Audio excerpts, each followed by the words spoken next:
Кайырлуу күн. Телеарнаны косуп калсам баардык жерден көрген шығарсыздар.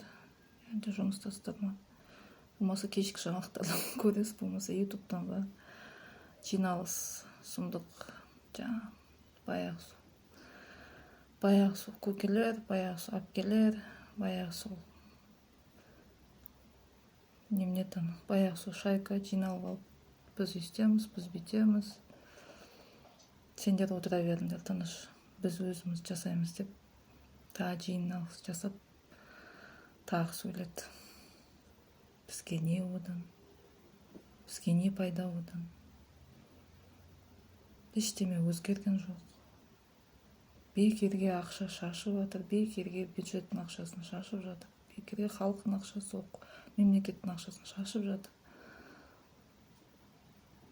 Білмеймін, бір табиғатта да бір өзгеріс болады ғой, табиғатта да 4 мезгіл болады. Енді анау экваторға қарай енді бір мезгіл болғанның өзінде де не бір дауылдар, не бір желдер, не бір муссондар, не бір сондай табиғи катаклизмдар болып тұрады. Бізде сонда ештеме өзгермей ма? Сонда осылай қатқан күйде отыра береміз ба?